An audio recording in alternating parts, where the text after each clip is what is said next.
Right, I've just switched that on to record.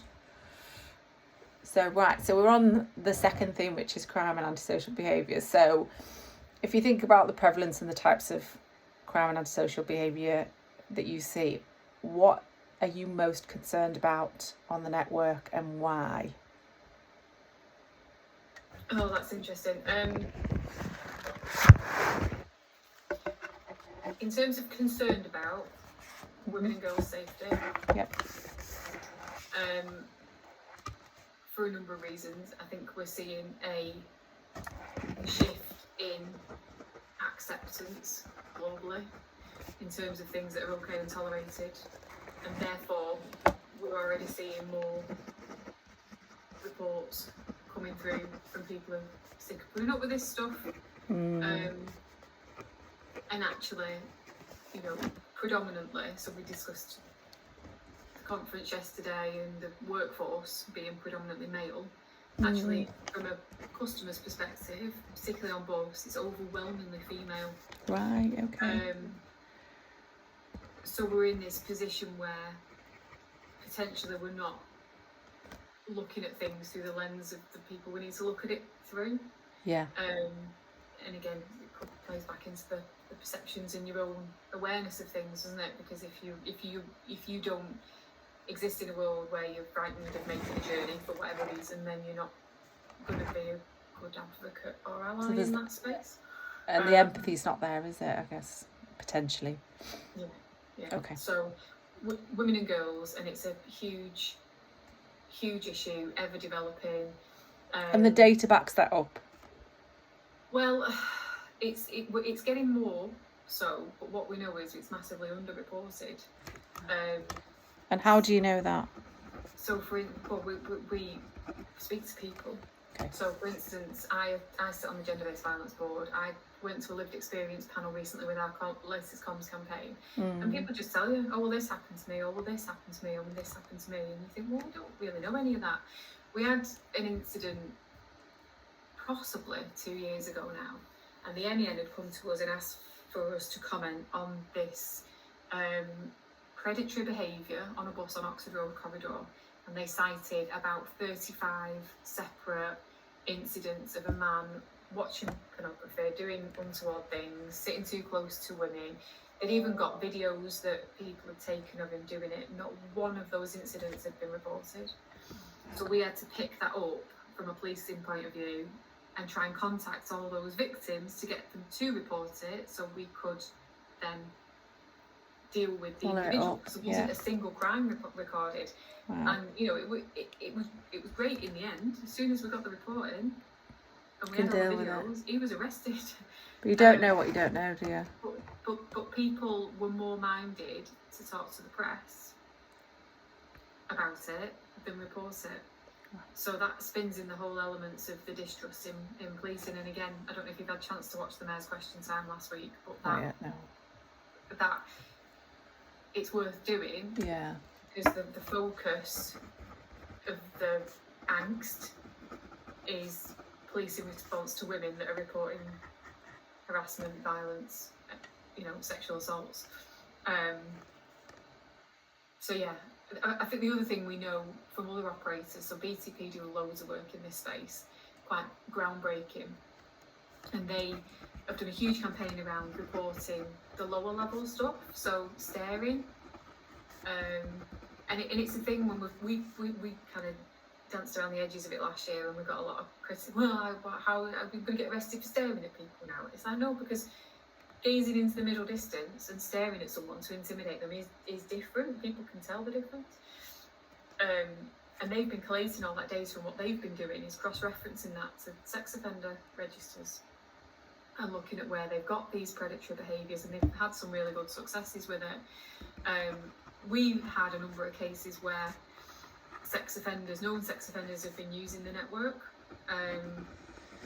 The last one that we had, he was very clever. He obviously knew a lot about policing, because he would spread his offending right across Greater Manchester, which meant you would have an offence logged for Oldham on the tram, and then you would have an offence logged at Manchester Airport. So looking at the two, you wouldn't necessarily, and it was only when GMP the Transport Unit looked at everything and went, this is the same This is the same guy. He was also cute about the cameras. All his offending was on packed trams, so you couldn't see anything going on below the waist. And again, that gives us issues in court and evidence and all the rest of it. He was arrested and sentenced, so we did get a result in the end. But you know from looking at that we're going to have had infinitely more offences taking place than the ones that we know about. You know, and some of them say, I'm not sure whether to report this or not, but they preface it with that, thinking, downplay it a bit. So I think there's the incidents bit, Sharon, but I also think there's the attention on it as well. It's gonna drive us to do more about it, which we should be, but B, the reporting as well. So I'm absolutely certain it's an issue now, but it's going to be more of an issue. So the crime itself and the underreporting, big concerns. Okay, great.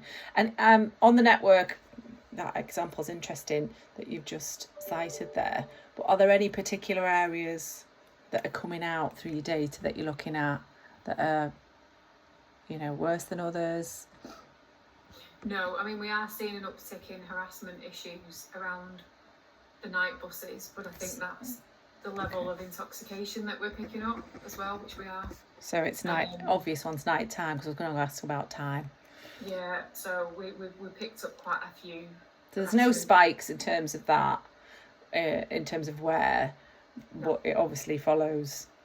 No, I mean, as I said, we do periodically get an offender, and then we follow them wherever they're offending, but in the main, no, it tends to be sporadic. Okay, and so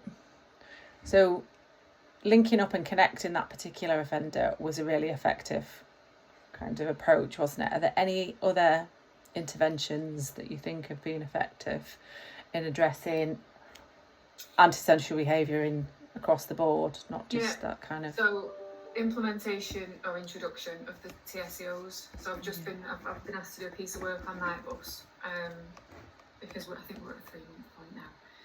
So I've just asked to spin the numbers on that. So in 3-month period, 38 incidents, 7 of which were safeguarding. Okay. So it's that. So it's put that into context. Significant incidents 4. So that's things like assault, etc. Safeguarding 7, and safeguarding is your harassment, your vulnerability. That kind of aspect, really. But I think we only know that because we've put the frontline staff out. So that's the reports that have come from this new cohort of staff. Right. And we've increased staffing on Metrolink as well. So I think seeing people makes people feel safer and also enables the reporting. Now, I think there's more we can do around how to feel safer and report when the staff aren't there. So the help points is a big issue. And then the infrastructure piece, making sure that we've got the cameras. So for bus, for instance, we're looking at the technology, because all the new buses have got digital route announcement now, like London have got. Yeah. So actually, we're looking to see, can we periodically show a clip of the CCTV from the bus, so people can see there is CCTV, can see themselves and go, oh, I'm being watched, it's being monitored. And then we're looking at around about April time, we're gonna, hopefully, we've never managed it before,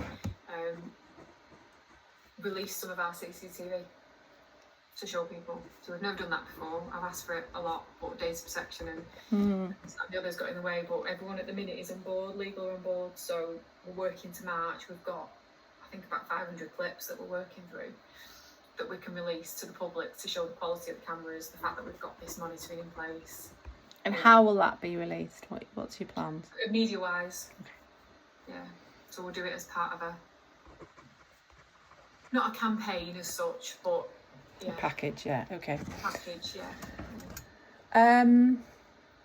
Any specific interventions you'd highlight? Obviously, you've got TC. How long have they been around, the TSCOs? 12 months. Just 12 months. Wow, okay. Yeah. And we started with 30. So we ran with 30 for 6 months, and now we've got another 45-ish covering night bus, and then we're recruiting another 60 at the minute, so they'll come online. Wow. Well, we're recruiting them drip feed actually this time, but they'll come online properly on 5th of January. It's just like an army. Yeah. Still not enough, Sharon, mind Right, you, the okay. amount of demand they have, but Okay. it's a significant investment from TFGM. And then just looking at measures, so obviously you've said, there's some challenges with reporting. But are there any other measures that you think need more attention? Obviously, I think CCTV is different, isn't it? That's about making kind of feedback to the audience and a measure. But it is, but some of our CCTV is dire. Right. So there is an improvement project running at the minute, but I think Travel Safe has got a role to lobby for some of that. So for instance, where we know we've got an area that is seeing more incidents or people are feeling less safe, we've got that internal responsibility to go in to say, we know you've got the normal assets improvement programme, but actually we need you to prioritise this one. Is that just focused on assets, that improvement project, or is it broader than that?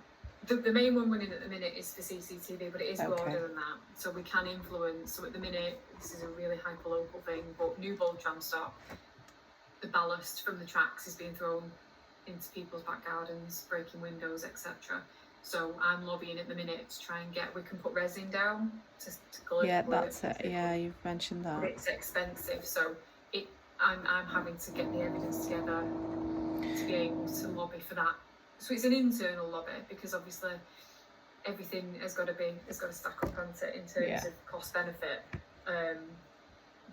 But sometimes you need that extra safety lens.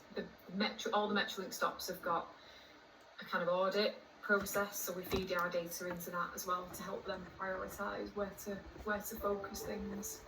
Okay, so would you say there's anything else that you would like to see more of in terms of measures? I think for the women and girls, not from an infrastructure point of view, I think we've got that covered. But from a women and girls point of view, we probably should be looking more at the work. So there's a men and boys working group as well, which is about behaviours. Okay. And we've got obviously quite a significant educational offer. So I suppose it's what elements we could build into our offer to pick up some of those points when we do have a captive audience. Okay. And then I think one of the things that Vernon and the Mayor have kind of been floating around as part of these conversations is innovation. Yeah. Innovate. Now we do have virtual reality headsets. So there's something we could do, I think, in that space around, you could design a scenario. You could travel as a woman, couldn't you? Imagine that if you did Exactly, but you could. You could do a video go regardless of if that would be interesting, wouldn't it? If you got them to feel what it's like, to feel like somebody coming up behind you, or just all that kind of. Yeah. And then I think more of what we've only just started doing, which is the lived experience and getting the views of people. Because again, you in danger of just thinking about things from your own point of view. And I manage my travel in the same way other women do, but I've come home with Sarah in my team. We both live in Bury. We get the tram in the evenings. That's fine. That doesn't bother me. We get off the tram. She gets in an Uber and I walk. And we always have this argument about, well, why are you walking? It's dangerous. I'm like, well, why are you getting an Uber? It's dangerous. But it depends on your own perceptions, doesn't it? Yeah, it does. And actually, not kind of being derogatory to Uber, they've done an amazing amount of work to try and improve their safety, knowing that people feel unsafe using Uber. They've now got an app where you can, your driver, you can log your journey, it'll tell you, all that. We could do that on the bus. We could make sure through the app that people know the name of their driver, so personalise it. Yeah. Your bus is due in 5 minutes, Sharon's driving it, it's registration this, and we've currently got, 15 people on it, because actually then you might make a decision that there's a few people on it as well, and if there isn't, you might want to wait for one that's got a few more people on it. And does anybody do that? Are you aware of anybody else doing that? No.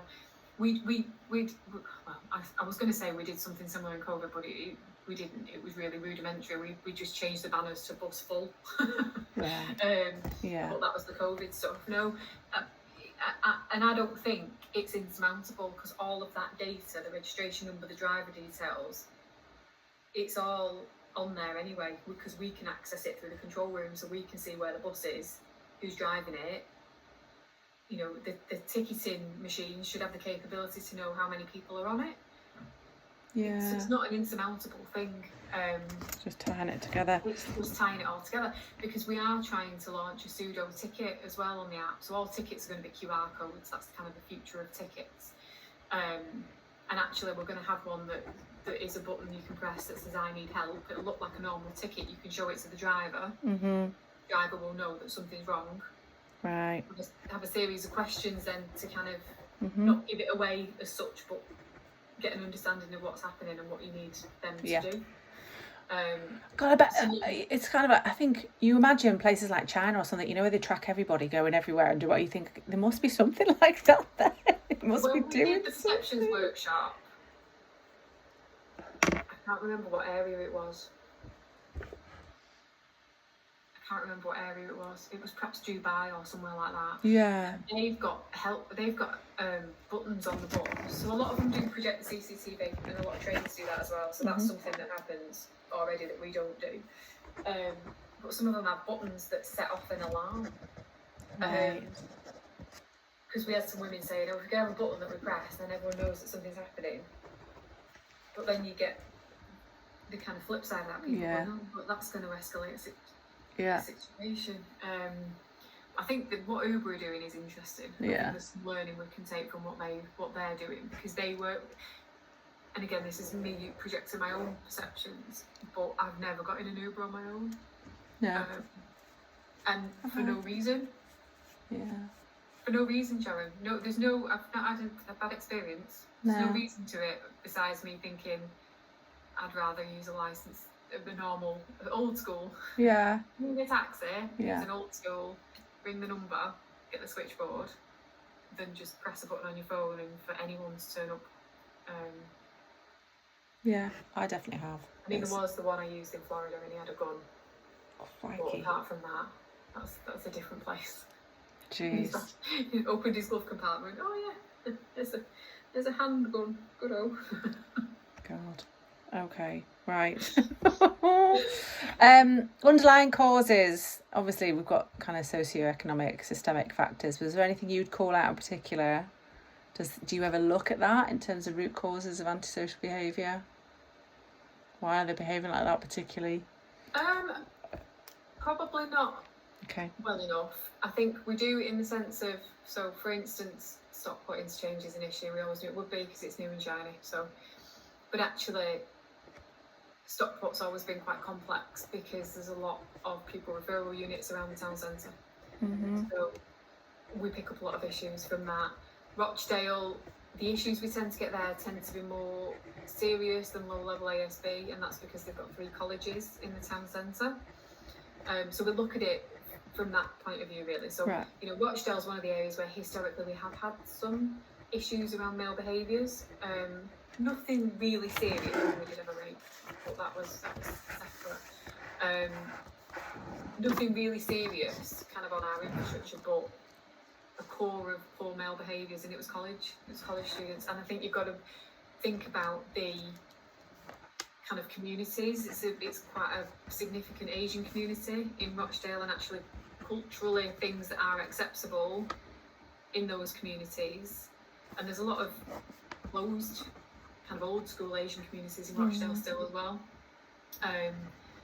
So you do pick up some cultural issues. There was a really interesting conversation. It's something I wasn't aware of when we went to the lived experience panel, because there was a woman on that who, I think she said she works for Olive Tree, and it's focused on African women and domestic violence. But she was saying there should be, when you come into the country and you do your citizenship or your visa application or whatever it is, whatever the process is to remain, there should be something about what is culturally expected. So instead of just doing the kind of history of what it is to be British, there should be some cultural elements to it, which there isn't, because she was saying in African communities, African men in particular have got a particular way of handling women, I suppose.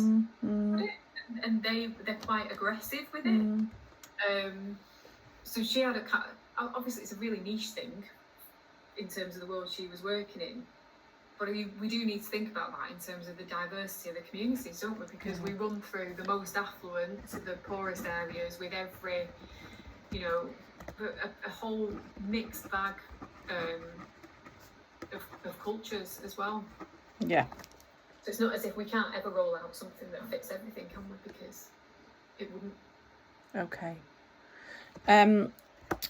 Collaboration, just in terms of crime and ASB prevention. So how are you seeing the collaboration between different agencies? Historically very good. Okay. Well, that's a bit of a broad brush.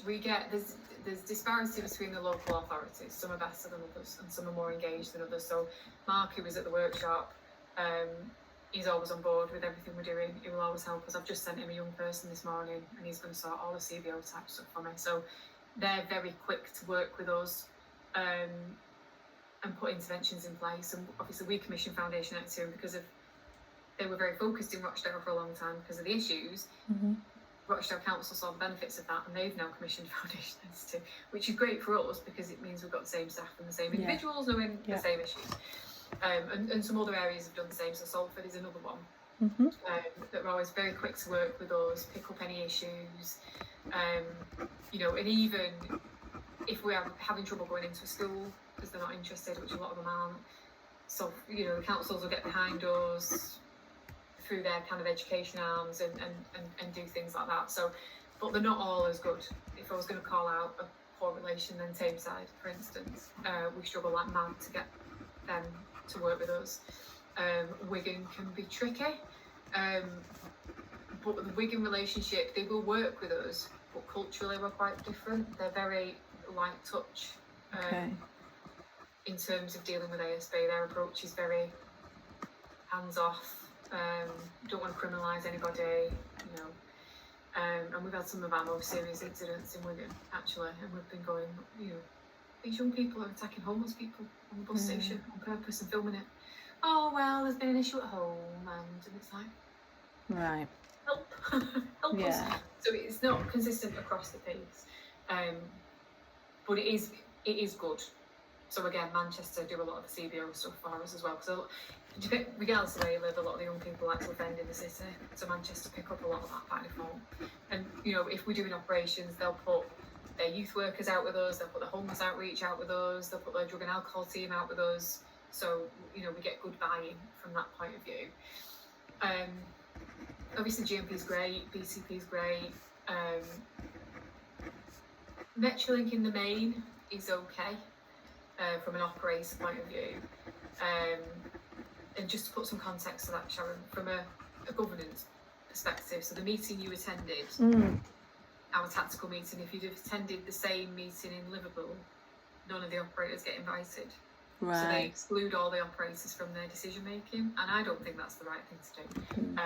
But that's how they work, and then they'll just kind of give them that information after the fact, whereas I think they need to be in the room to get the ownership. But obviously we've got challenges with bus operators at the minute because of what's happening with franchising, and it's not all negative. They're having massive changes in staff, everyone's moving depots, and arguably from their point of view they've probably got bigger things to try and get off the ground. So that's something we need to build back up, I think, and particularly if we're going to be looking at, so I'm trying to roll out county lines exploitation training to all the night bus drivers. Okay. Because we're going to pick up, and we already are picking up vulnerability on those buses because of the hours that they operate and the areas that they run through, and they come out of the city. But at the minute, Go have said, well, we'd have to pay overtime, so we can't do it. So I'm now trying to see if we can pay overtime so that we can do it. So if we're ever going to be in a space where we've got the biggest kind of cohort of staff, which is the driver staff, in that kind of allyship, safeguarding space, we've got to train them to do that, haven't we? Yeah. So, yeah, that's the kind of look ahead to a head scratcher that I think we've got coming. And I think there's different facets to it, because obviously Oxford Road and the student corridor, last year we saw a really big issue around spiking, Right. and students being spiked. So actually it was Stagecoach at the time, when most of the buses up there had said, well, train our drivers and we'll help. We can be a safe place for people that feel, so we've got some really, really good opportunities, but you do have to train those people, because I've got to balance that with bus drivers aren't DBS checked. What are the checks and balances? We have hundreds of bus drivers. Okay. I can't say that this bus is safe. I don't know that driver. I don't know what checks have been made. I don't know. So you kind of got to balance that stuff as well. And it was a similar conversation we had 1 year. And is it not built into the franchising kind of agreements, or is it not built into their kind of core operational? Is safety not part of the core operational safe kind of operation delivery? of the bus? As in, if the bus works and goes and everything's, so but not behaviours, nothing to linked to behaviour of the drivers, the staff, the passengers, nothing linked to safety. I mean, there's behaviour, there's code of conduct behaviour wise, Right. And there's things built into the contract, which is actually more of a headache than it's worth. Not leaving vulnerable people stranded. If they're getting on the bus and they're asking for help, let them travel. Yeah. And what about training then? Do they have dedicated time to that, or is it just for the job? Not particularly. You can do the job, therefore off you go. Because this is a massive part of the job, right? Well, if you ask a bus driver, his job, mainly him though, is to drive a bus and to drive that bus safely. And because we get complaints from people that said something happened on the bus and the driver did nothing. And it's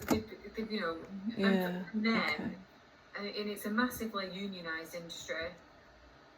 But where's the passenger in that? Well, that's the point, isn't it? And that's why when we went to B Network, we introduced the TSOs, because that interface. I mean, don't get me wrong, and not all drivers are the same, so you will get drivers getting involved, and that's why we get drivers getting assaulted, which we do, because arguably you shouldn't be able to assault a driver because they sit behind an assault screen, but they do get out the cab, they do get involved where they need to, not always, but it's the balance of their workplace terms and conditions. The work with the unions is all about their safety, which I understand. But from a customer perspective then, what service are you getting if you need help? And it varies. It will vary depending on who you've got driving. And that's the truth of it. And you mentioned training. I think all B Network drivers got 4 hours worth of training on everything, and that included how to use the ticket machines, which are complicated. So you've then got that issue as well. And my issue with making an ask for this kind of stuff is we can't just take drivers out to train them, because we haven't got enough drivers. So if we take drivers out to train them, we can't drive buses, and if we can't drive buses, we're going to start dropping services. And if we're going to start dropping services, the mayor's going to be on the phone asking us why we're dropping services. So, yeah. Okay. And it's slightly worse at the minute because everything's changing.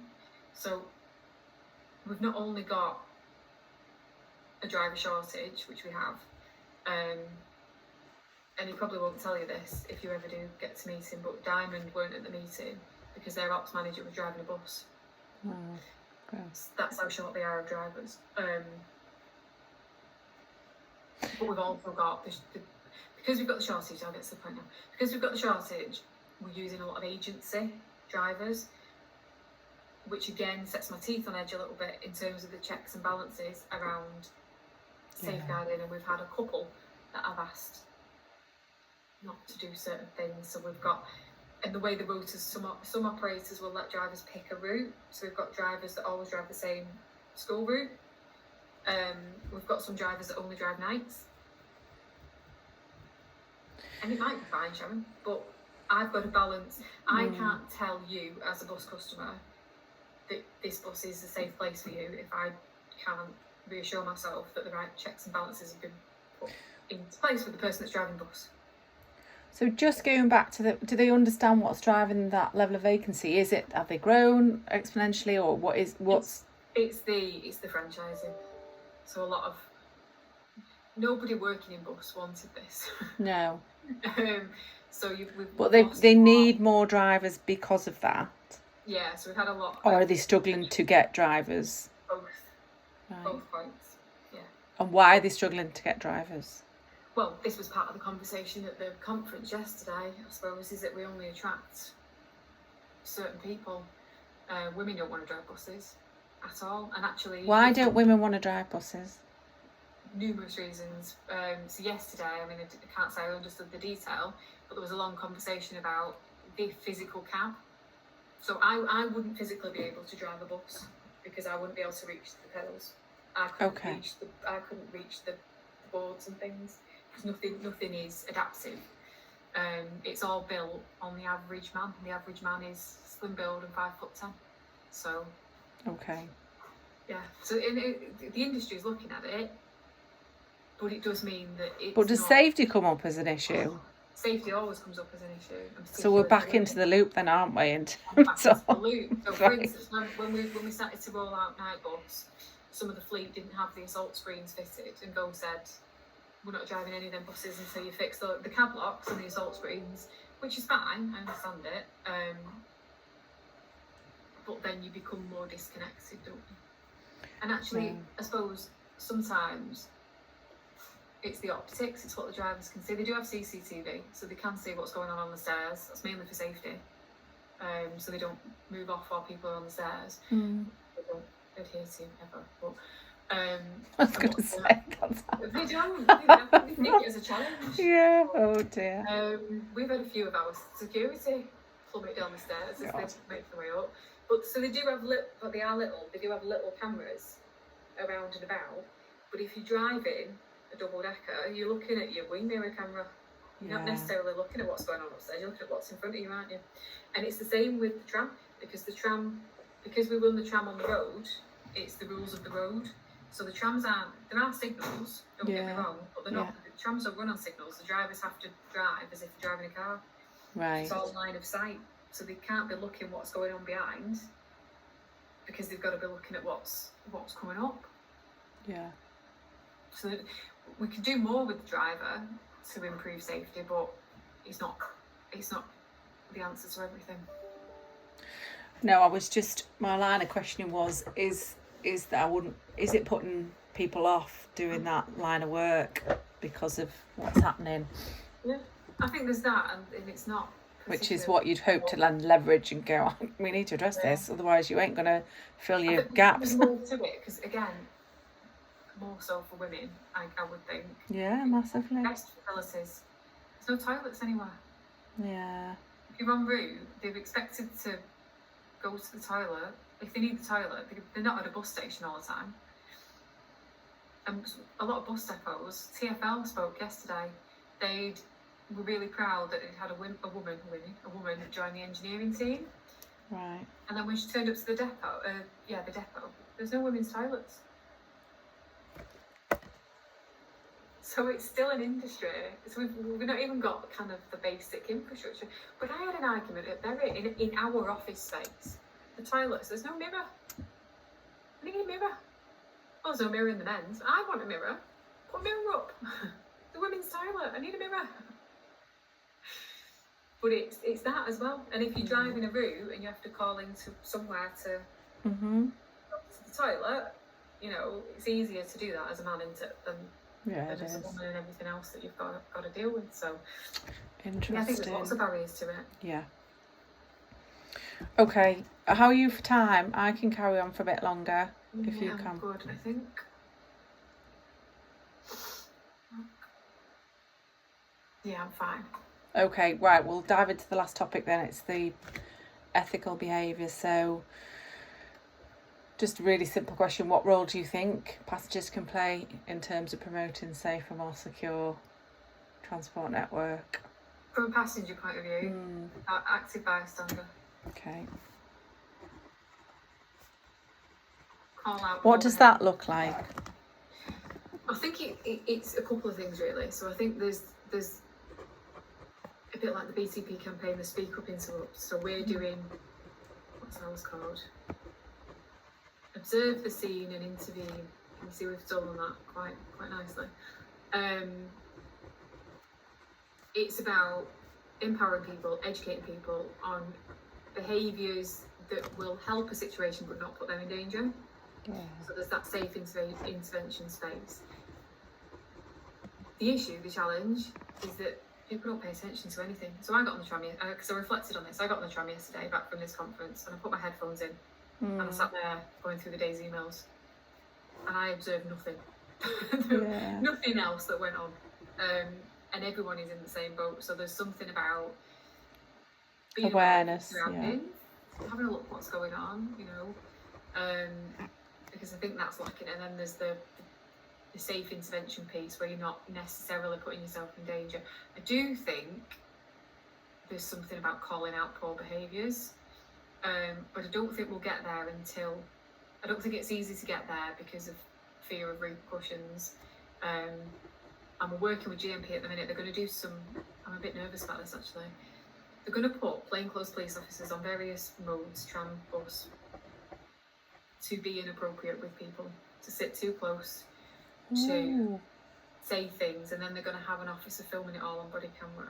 And the point is to see what intervention other people make. And if it goes the right way or if it goes the wrong way, all those people will be asked for consent to release that as part of a comms campaign. Right.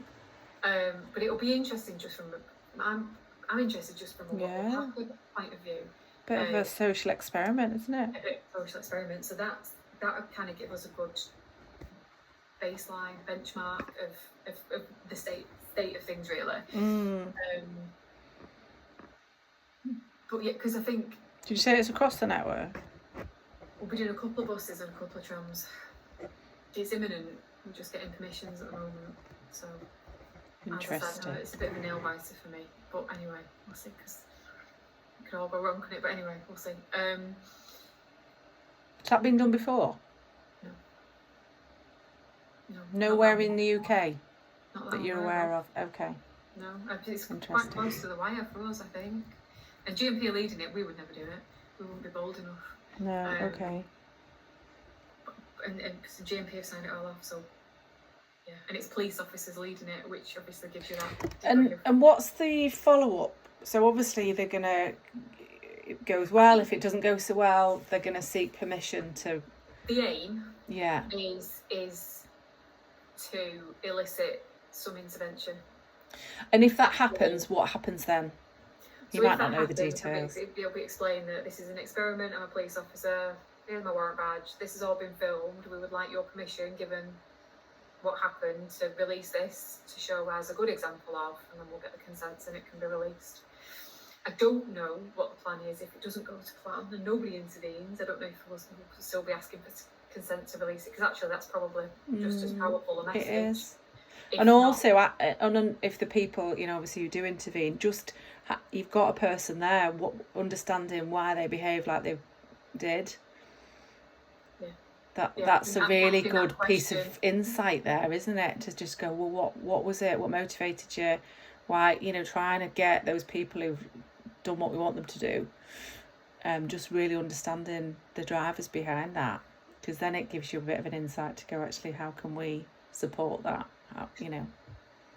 Because I think at some point... And a storytelling around that, because I think there's a bit around, let's talk about this from the passenger's perspective.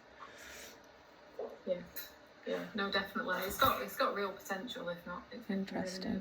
Really So, okay, so what kind of campaigns, I know you want to be a bit braver and stuff, or initiatives, do you think would encourage passengers? Have you seen anything? Obviously, TfL have got all their bystander intervention stuff. They've had that for a couple of years, and they actually do an internal and an external product, so they do a staff. Because obviously they've got a lot of staff. Yeah. Travelling, if we empower them, we can put some additional training around them. Does that have an umbrella kind of programme name or campaign name? We're doing everything at the minute under White Ribbon. Right. So we've white ribbon accredited, and to be accredited, we had to develop a 3-year action plan, and part of that is the bystander work, the internal work on calling out misogyny and allyship and everything else, but also the external work on making transport unacceptable for this kind of behaviour. So we will fit all that under there. Okay. I think progression-wise, the next bit would be actually calling out the poor behaviours. So I think it's okay to do that, but I think people won't do that unless they think they've got the support of everybody else. And again, not everybody else can be a big number. You know, a single tram at rush hour, which is all the time these days, has got about 200 people on it. Yeah. So if you look at your kind of perpetrator to good citizen ratio, it should be pretty good. But I think the thing that puts people off is the fear of repercussions. So to give you an example, and it's a horrible example, 2 of our staff that work in the control room had come out to get lunch. It was about 6 o'clock in the evening, Piccadilly Gardens. They were going to the Morrisons. They'd seen what they thought was a homeless guy kicking his dog. So they'd asked him to stop, you know, and he battered them both. One he needed CPR. He had to be resuscitated at the scene. He was in a coma for a couple of weeks, and he broke the other guy's leg. We got it all on camera, and what he did was he battered him. He went round the block, waited for the ambulances to turn up, and then stood and watched as they tried to revive. Yeah, transport unit arrested him. He then walked past the office, so he was quite promptly picked up, and he wasn't a homeless guy, he was just a normal guy. But